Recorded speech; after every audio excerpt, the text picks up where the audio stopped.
From Nevada Public Radio, this is the Daily Rundown. I'm Natalie Ott. Today is March 10th, 2026. Here are your top local stories. A man who permanently disfigured himself during a psychotic episode at the Nevada Southern Detention Center is now suing, according to the Nevada Independent. Jose Braulio Sedano Navarro alleges that the Immigration and Customs Enforcement Facilities staff repeatedly denied him necessary antipsychotic medications. The legal complaint claims nurses ignored his escalating mental health crisis and hallucinations. Navarro reportedly attempted suicide in August after a doctor failed to provide proper treatment. He later removed his own eye during a psychotic episode at the Pahrump facility and has since been deported to Mexico. The private prison firm operating the facility told the Nevada Independent that its clinic employs licensed and credentialed medical experts and that the facility complies with federal regulations and standards of care. The FBI has confirmed it found biological samples from individuals whose identities are connected to local medical facilities in the North Las Vegas biolab. That's according to new details released to local news media by the agency after it raided the private home in January. FBI investigators also found components of influenza A and B vaccines, as well as materials consistent with rapid diagnostic test kits. Many other biological samples had degraded after improper storage, limiting the agency's ability to determine what they were. Despite this, the FBI said nothing identified in the biolab poses a danger to public health. Catherine Nance, the Reno police chief, and 5 Reno police officers were placed on paid leave Monday. City leaders said at a press conference the action resulted from possible violations of City of Reno policy and that the Nevada Department of Public Safety is conducting an investigation. The Washoe County Sheriff's Office will provide an acting police chief during that investigation. No details about the alleged misconduct were released, but officials said it involves internal administrative matters.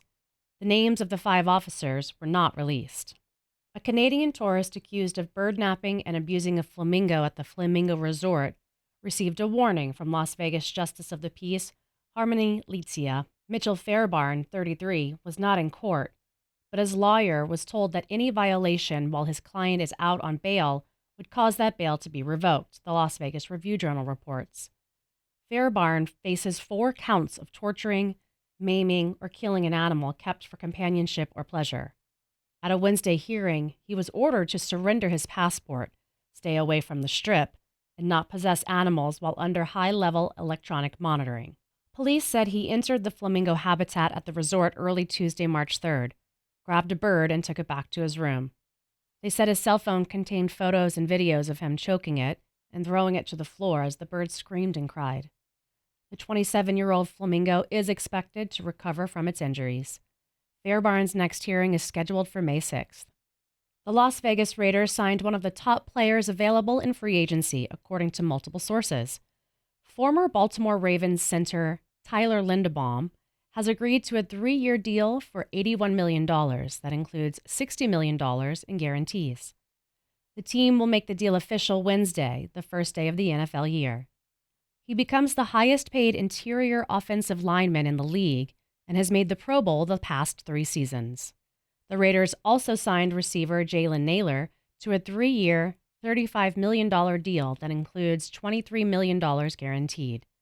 Nailor had 29 catches for 444 yards and 4 touchdowns for the Vikings last season. There's new evidence that GLP-1 drugs like Ozempic may reduce the risk of addiction. A study of more than 600,000 veterans followed for up to 3 years found that those who began taking a GLP-1 drug for diabetes were about 15 to 20% less likely to misuse substances, ranging from alcohol to opioids. The study, published in the medical journal The BMJ, also found that GLP-1 drugs helped people with a history of substance use disorder.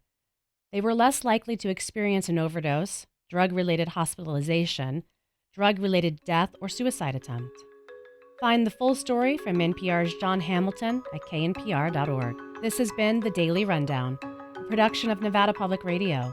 To hear more or to support public radio in Southern Nevada, visit knpr.org.